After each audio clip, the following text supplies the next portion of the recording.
Hello everybody. Today I'd like to take you through some of Fabled Lands, the War-Torn Kingdom gamebook. There are actually 8 of these gamebooks currently. Here's the map of the Fabled Lands, and as I understand, each book in the series covers different sections of this map. And there's also all the books will carry over to all the rest of the books. So there could be a paragraph in this book that would take you to book number 3 or book number 4 and etc. But for this session, we're going to be sticking with this one book, for it's the only book that I currently have in this series.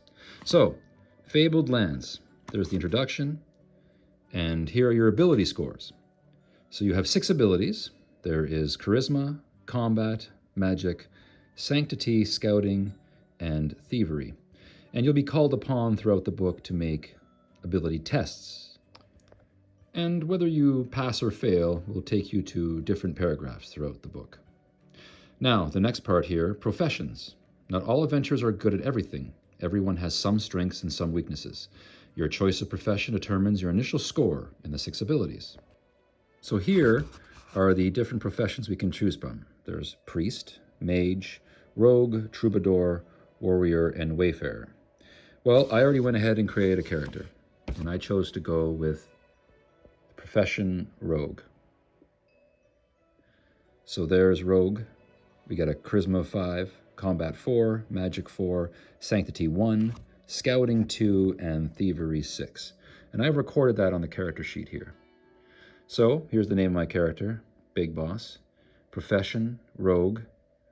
Rank 1. And there's everything else.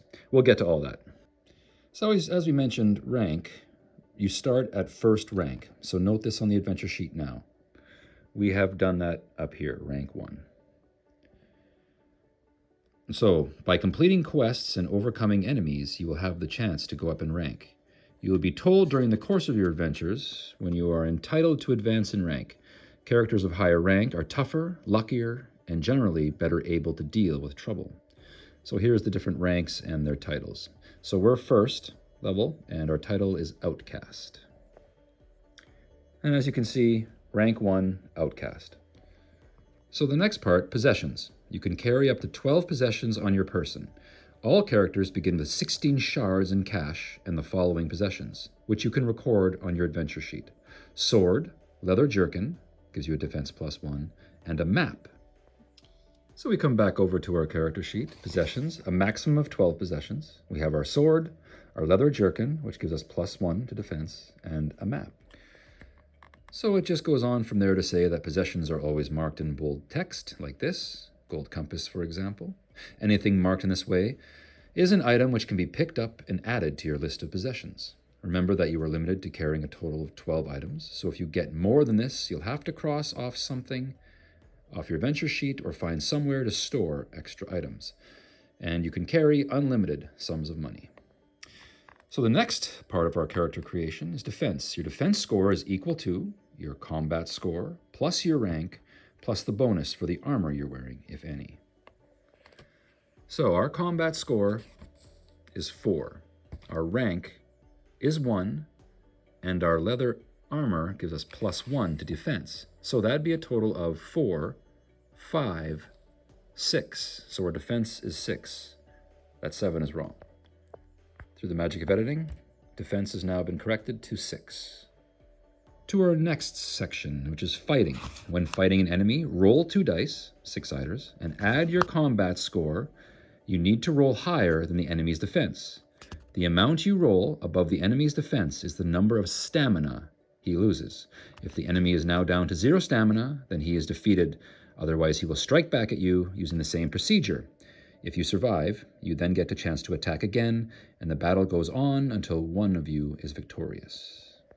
So for example, let's say we're fighting a monster with a defense of 7. So my combat is 4 plus 4 plus my dice rolls, which would be 7 in this case. So 7 plus 4, 8, 9, 10, 11. So if their defense was, what did I say? this case 7. Let's say their defense is 7. So 8, 9, 10, 11. I did 4 points of damage to their stamina.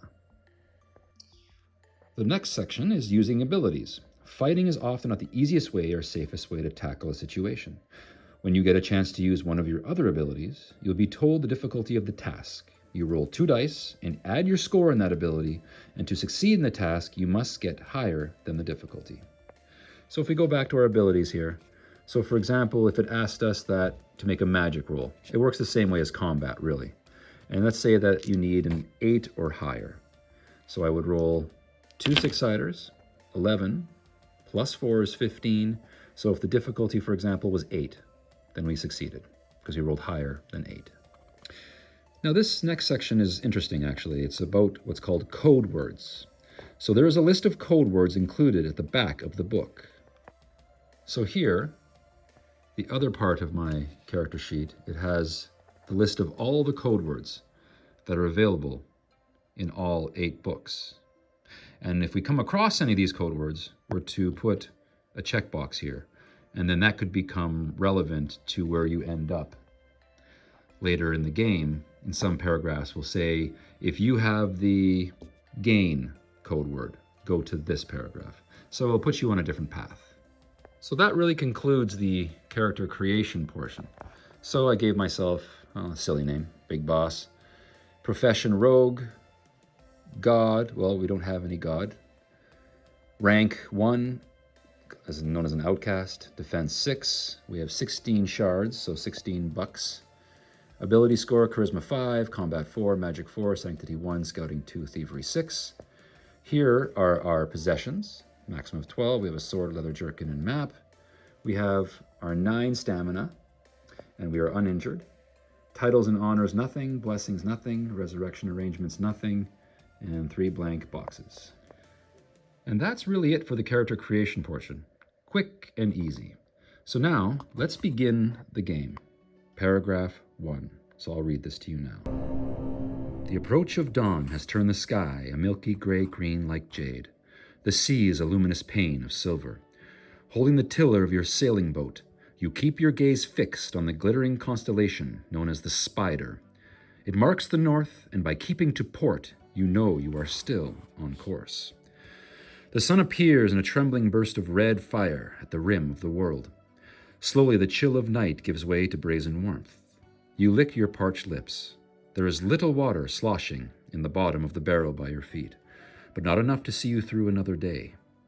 Sealed in a scroll case tucked into your jerkin is the parchment map your grandfather gave you on his deathbed.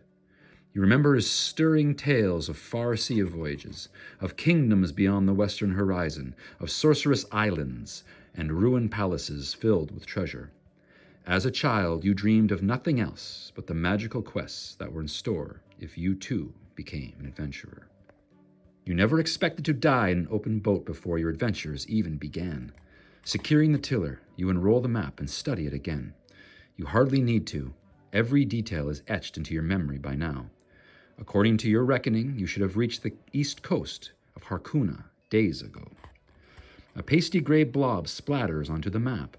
After a moment of stunned surprise, you look up and curse the seagull circling directly overhead. Then it strikes you again. Where there's a seagull, there may be land. You leap to your feet and scan the horizon. Sure enough, a line of white cliffs lies a league to the north. Have you been sailing along the coast all the time without realizing the mainland was so close? Steering towards the cliffs, you feel the boat shudder against rough waves. A howling wind whips plumes of spindrift across the sea. Breakers pound the high cliffs. The tiller is yanked out of your hands. The little boat is spun around, out of control, and goes plunging in towards the coast. You leap clear at the last second. There is the snap of timber, the roaring crescendo of the waves, and then silence as you go under. Striking out wildly, you turn to swim clear of the razor-sharp rocks. For a while, the undertow threatens to drag you down. Then suddenly, a wave catches you and flings you contemptuously up on to the beach. Battered and bedraggled, you lie gasping for breath, until you hear someone walking along the shore towards you. Wary of danger, you lose no time in getting to your feet. Confronting you is an old man, clad in a dirty loincloth. His eyes have a feverishly bright look. That is suggestive of either a mystic or a madman. Get the code word Auric and then turn to 20. All right, so here's our code words, and we are told to check mark Auric, so right here. So we'll just kind of color in that box. Marked for future reference. So we got the code word Auric, and then we're told to go to paragraph 20. Well, well, well, what have we here, friends? Asked the old man. He seems to be talking to someone next to him, although you are certain he is alone. Looks like a washed-up adventurer to me, he says, in answer to his own question. All wet and out of luck. He carries on having a conversation with himself, a conversation that quickly turns into a heated debate. He is clearly quite mad. Excuse me, you shout above the hubbub in an attempt to grab the old man's attention. He stops and stares at you. Is this the Isle of the Druids? You ask impatiently. Indeed it is, says the old man. I see that you are from a far land, so it is up to me to welcome you to Arcuna. But I think you may have much to do here, for it is written in the stars that someone like you would come. Your destiny awaits you. Follow me, young adventurer. The old man turns smartly about and begins walking up a path toward some hills. You can just see some sort of monolithic stone structure atop one of them. Come on, come on. I'll show you the gates of the world, the old man babbles. So we have a few choices here. We can follow him, so we would turn to 192. We can explore the coast or head into the nearby forest. Well, let's go ahead. He's mad, so let's follow him. Turn to 192. 192. During your short trip upward, the old man regales you with tales of your destiny and fate, continuously arguing with himself as he does so. You reach a hill crowned with a circle of large obsidian standing stones. Despite the bitter wind that blows across these hills, the stones are unweathered and seem almost newly lain. Here are the gates of the world, says the mad old man. The stones are laid in such a way that they form 3 archways, each carven with mystic symbols and ruins of power. Each gate will take you to a part of the world of Arcuna, though I know not to where, explains the old man. Abruptly, he turns around and sets off down the hill, babbling to himself. His voice fades as he descends the hill, leaving you alone with the brooding stones and the howling wind. Turn to 65. 65. There are 3 stone gates engraved with ancient ruins. Each gate is marked with a name: Yellowport, Marlock City, and Wishport. From here, you can see the coast and the whole of the island, which is heavily forested. So now we have some options. We can explore the coastline, head into the forest, step through the Yellowport Arch, step through the Marlock City Arch, step through the Wishport Arch. Well, let's go through the Wishport Arch, which is turn to 330. All right, 330. You must have Cities of Gold and Glory before you can travel to Wishport. Turn back to 65 and choose again if you do not have this book. Otherwise, read on. Oh, well, okay. Well, we do not have the book Cities of Gold and Glory. The only book we have is The War-Torn Kingdom. So we will go back to 65. All right. Doodaloo, doodaloo. Came back through the arch. We can't go there. So let's go to the Yellowport Arch. So turn to 8. Doodaloo, doodaloo. 8. You step through the archway. Immediately, the symbols on the stone begin to glow with red-hot energy. Your hair stands on end and your body tingles. A crackling nimbus of blue-white force engulfs you. The sky darkens, and thunder and lightning crash and leap across the heavens. Suddenly, your vision fades, and everything goes black. When your sight returns, you find yourself at the gates of a large city, set on an ochre-colored river. A vile stink of brimstone permeates the air. You wrinkle your face up in disgust and gag involuntarily.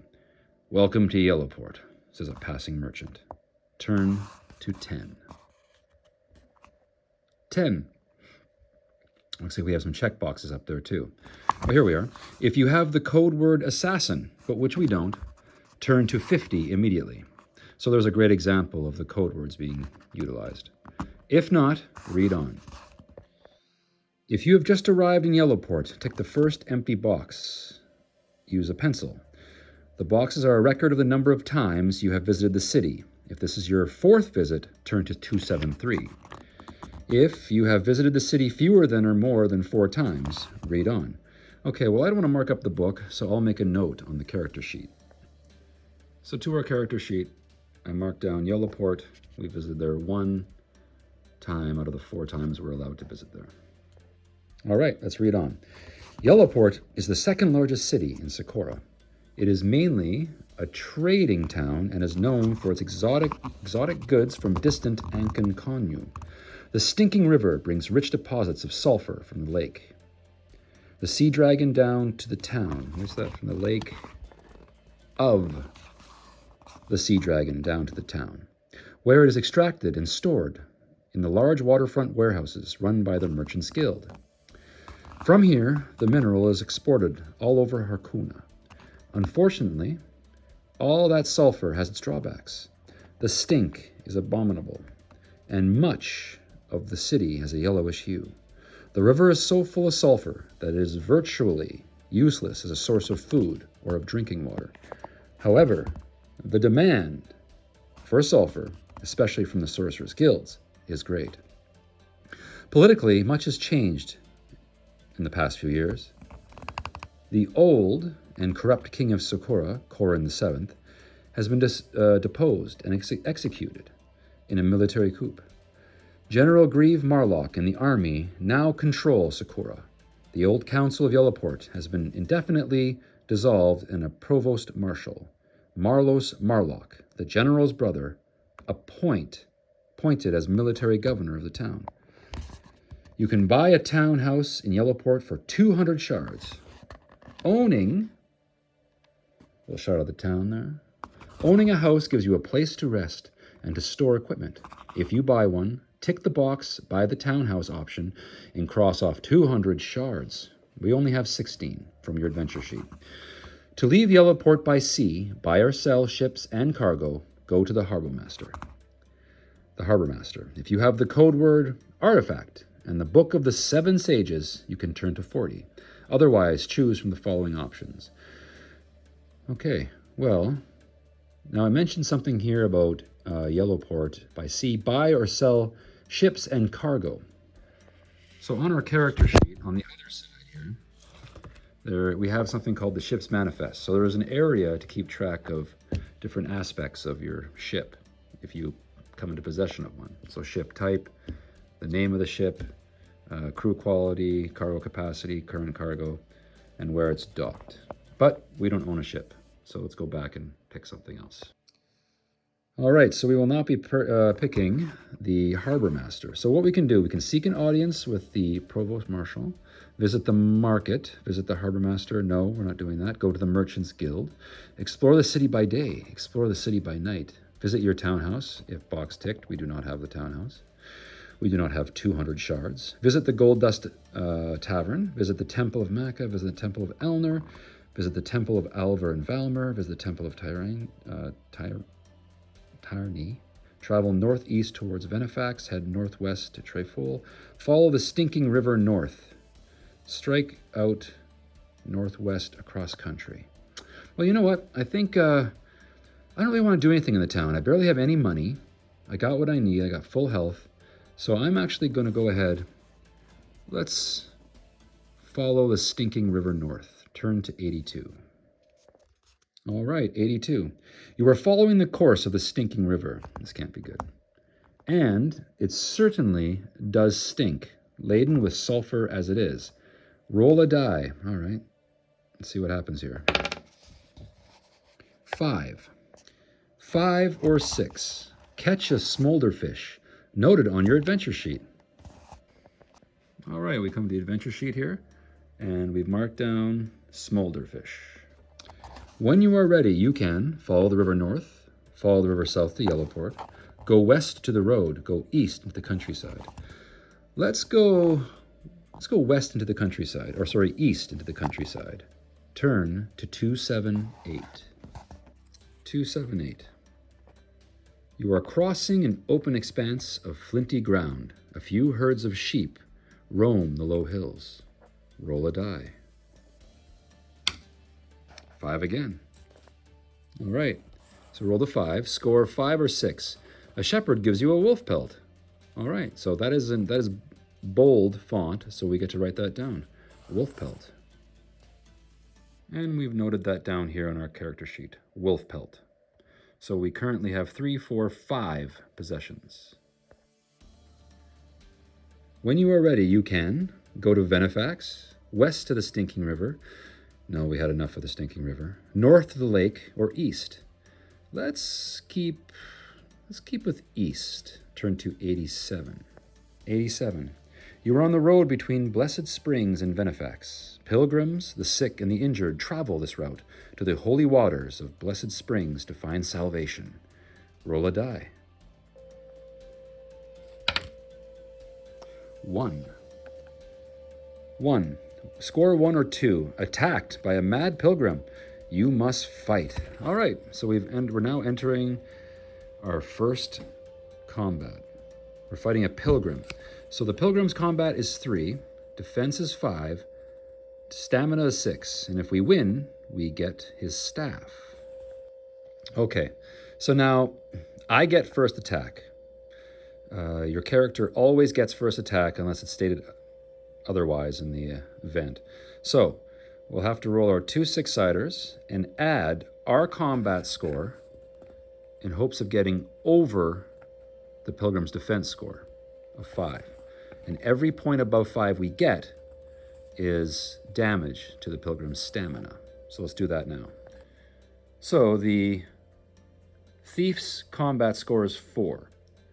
So we roll 4 plus 2 6-siders.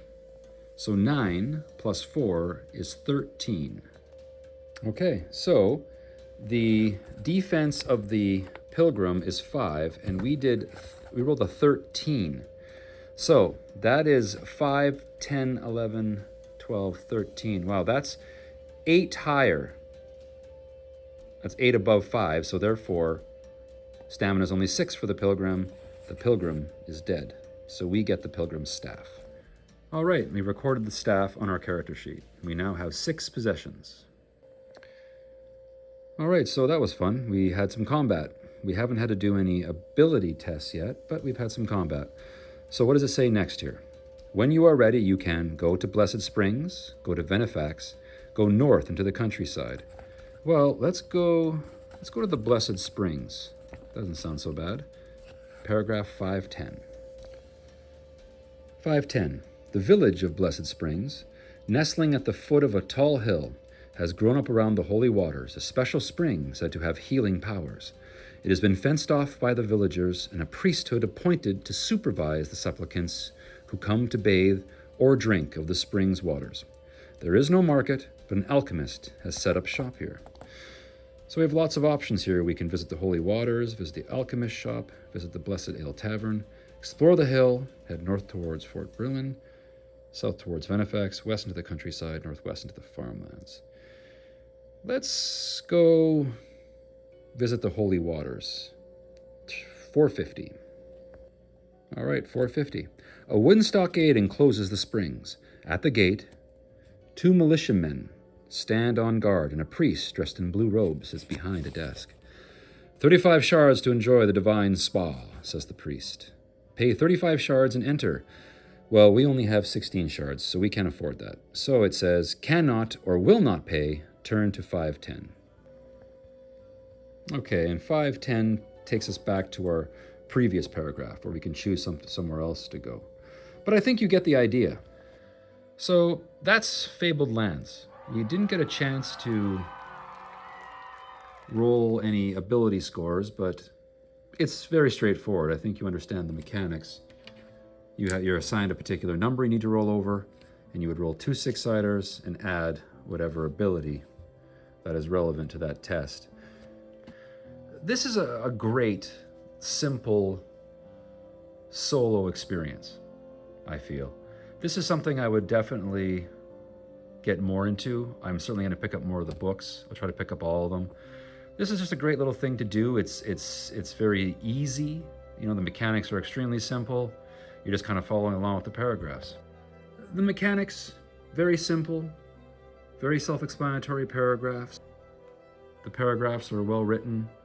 It has some beautiful artwork. And like I said, I can certainly see myself getting more into this. So what is your experience with Fabled Lands? Have you tried Fabled Lands? Is this something that interests you? Would you like to see more of this? Would you like to see the continuing adventure of the thief, the rogue, the big boss? Please let me know in the comments below. So thanks for watching, everybody. Take care, and bye-bye for now.